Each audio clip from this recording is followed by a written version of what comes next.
nanone kandi twongeye kubasuhuza aribwo tugiye kubongera kubagezaho ibibazo byabajijwe n'abaturage bari bitabiriye inama yaberaga Rubaya ikorwa na M23 aho yari yabashije kubasura no kubakoresha inama kugira ngo dutangire tubagezaho ibibazo byabajijwe na bamwe mu baturage bari bitabiriye iyo nama, aho buri muturage yerekanye ibyishimo afite ndetse akabaza n'ibibazo mutima zabo, buri wese akavuga ikimubabaje n'icyo abona M23 yakabashije gukora mu bizakorwa mu bya mbere mu gihe bamaze kwirukana inyeshyamba za Nyatura ndetse n'izindi ngabo za Wazalendo zari zarayinjiriye ndetse zibabuza umutekano no kubasoresha bikabije mu rwego rw'imibereho yabo aha muri Rubaya.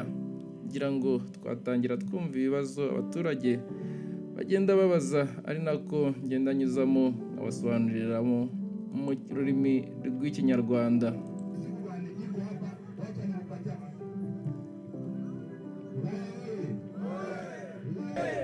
Uwo ni Erasto ubashije gusuhuza abaturage ba Rubaya. Ati se Rubaya muri aho? Yahereye ku kibazo kijyanye no gucukura amabuye y'agaciro, aho yababwiye abaturage ko ibijyanye no kujya mu birombe no gucukura ibirombe byabo rwose yabamenyesheje ko abasirikare ba M23 nta n'umwe azigera babona mu birombe.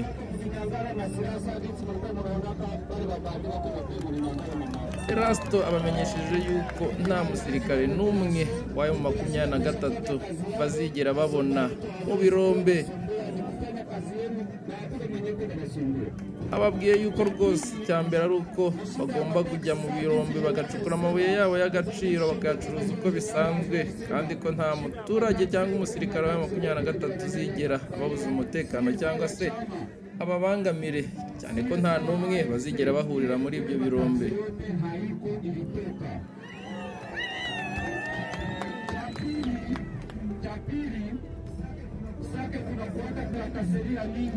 Icya kabiri ababwiye ko Sake abantu benshi bambura abantu, ibyo bita trakaseri, ariko ababwiye ko hari inzira igera iva Kicanga ibasha kuba yagera Rubaya,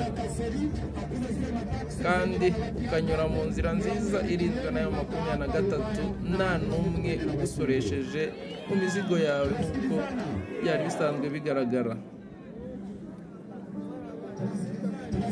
Ese turumvikana?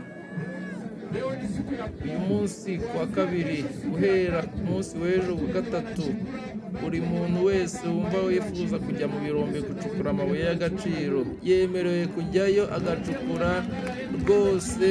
Mujye mu birombe byanyu mucukure nk'uko bisanzwe, nta musirikare wacu wa M23 uzigera ababangamira. Icyo dushaka ni uko dukorana hamwe, tugakorana twese kandi tukarwanya abashaka guhungabanya umutekano wanyu. Twebwe abasirikare turi hano kubwo kubarinda.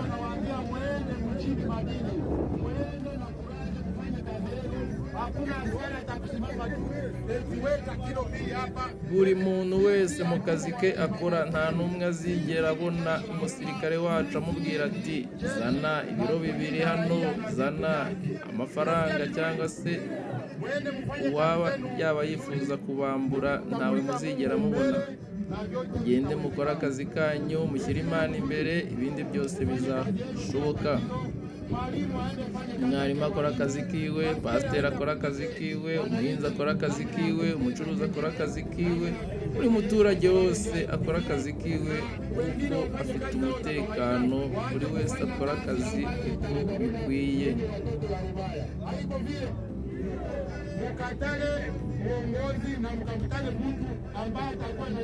Murwanye umuntu uwo ari we wese uzabinjiramo abashyiramo amacakubiri.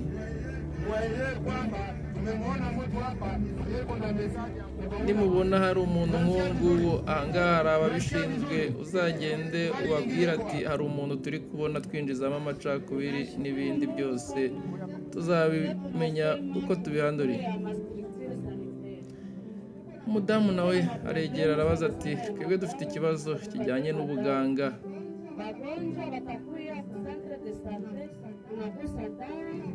Ubuganga ni akazi mazemo imyaka 12, ariko umurwayi araza rwose kuri centre de santé, akaza agasanga nta miti ihari, tukabasha kumupima ariko tukamwohereza kuri farumasi aho yajya kugurira imiti, ariko urugendo rwose ruri hagati y'aho avira kuri centre de santé kugera aho ajya kugurira imiti kuri farumasi, rimwe na rimwe agerayo agasanga inahenze, indi rimwe akanagerayo wenda yananiwe cyangwa se yapfiriye no mu nzira. Turagira ngo rwose twebwe nk'abaganga mugire natwe icyo mudufashaho. Ikindi kibazo twebwe nk'abaganga dufite, ushobora kumara imyaka irenga 12 uri mu kiganga ariko leta itakuzi, ubwo natwe tukibaza ati se twebwe nk'abaganga dukora akazi ka buri munsi tuzabaho gute? Ni gute twaziteza imbere mu gihe dukora imirimo nk'iyi ngiyi kandi leta itatuzi? Ni ikibazo cyiza kibajijwe n'umumama.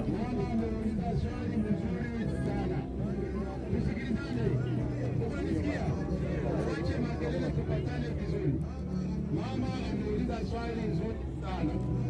Unajua sisi inakuwa karibu miaka Umumama abajije ikibazo cyiza cyane. Murabizi twebwe tumaze imyaka irenga 60 tugenda, gusa ntacyo twigeze tubona impinduka iyo ari yo yose muri guverinoma ya Kongo. Gusa icyo twababwira ni uko leta ya Kongo cyangwa se leta ya Kinshasa cyangwa se leta ya Tshisekedi nta guverinoma iriho, ibyo mubona byose juu ya matibabu. Hii kutunzwa ya wananchi ilikuwa haiko ombi, ni dua ya mwananchi. umuturage kuba kubona ubuvuzi cyangwa se kuvurwa ntabwo ari impuhwe agiriwe, ahubwo ni uburenganzira bwe kuba yakegera ibitaro akavurwa.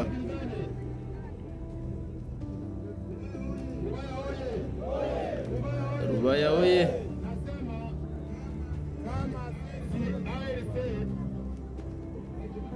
Icyo twababwira twebwe nka AFC, kama AFC ambayo tumewagundua vita ambayo tunapigana mpaka saa hii ni kwa ajili ya vitu kama na hivi mama ameweza kusema hapa. Hii vitu amesema lazima mwananchi akuwa anatibiwa bila tatizo. twebwe nka AFC turi gukora iyi ntambara yo kubabohora. Ibyatuzanye biri muri ibyo byose nk'uyu mubyeyi atubwiye bijyanye n'ubuganga ndetse n'ibindi. Hari imihanda, hari ibitaro, amavuriro, hari n'ibindi bibazo buri muturage wese afite ahangaha. Ibyo byose biri mu byatuzanye AFC 23, kandi nk'ikibazo uwo mubyeyi nawe azanye iri imwe mu mpamvu zituma natwe turimo turwanira ukuri.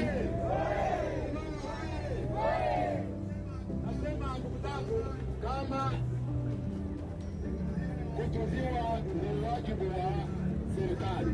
Sasa Kongo hakuna serikali ndugu zangu. Icyo twabamenyesha ni iki? Niba koko kuvurwa ku muturage ari impuhwe za guverinoma ya Kongo, bishatse kuvuga yuko nta guverinoma dufite.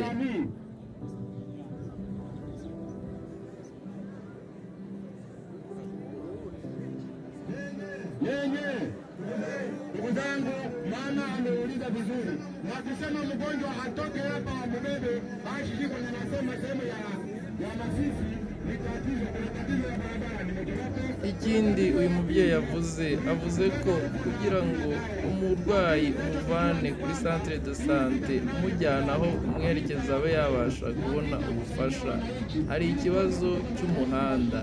ibyo byose biri mu bintu turimo turwanira. Icyo tubasaba ni ukwiyunga kuri iyi ntambara turimo, mukatwiyungaho, noneho tukayirwana twese, tukabasha kwibohora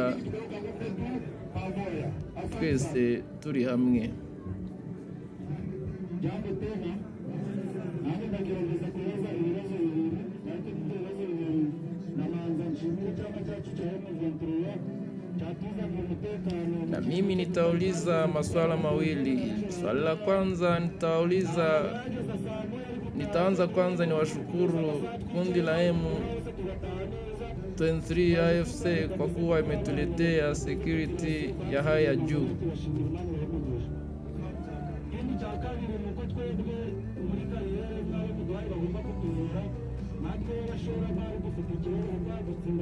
Kitu kingine tunauliza hapa ni kwa karieri, fasi yenye tunachimba.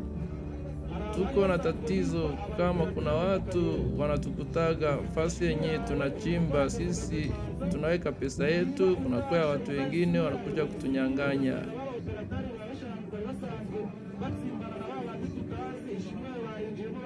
Tunajiuliza kwa nini hao watu, kama tunauliza kama mtatupa security ya hali ya juu, kwa kuwa wale mtu anajichimbia shimo lake, watu wengine wanakuja wanaiharibu. Hapo tunaomba mtujibu nini kwa security yenu, mnatuagiza mtakuwa mnatufanyia ili tujue kama tuko tunafanya kazi yetu kwa security.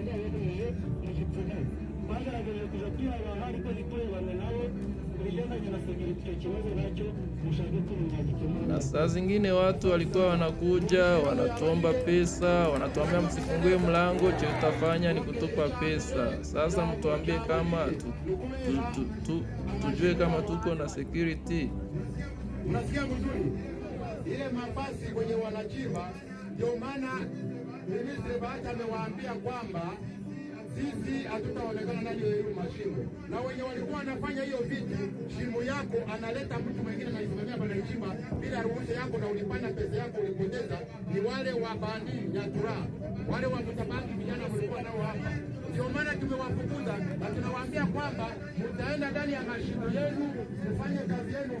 Icyo twababwira nuko ababamburaga n'abajyaga mu birombe byanyu ni bariya banywa umogi ba Nyatura, aribo twirukanye muri aka gace.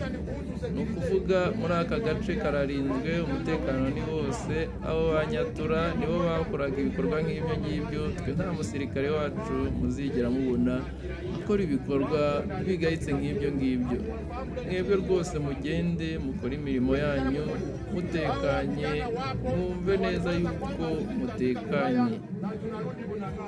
Nawaambia kwamba hata nao wakawa katika zeno hapo wanasikia, sisi hatutarudi Bunagana, sisi tunaendelea zaidi mbele kuliko, na wakiwa katika zenu kwa wakati huu naomba wajitoe. Icyo twababwira nona nuko twe tutazasubira Bunagana. Icyo tubabwiye nuko twebwe gahunda yacu no gukomeza tujya mbere.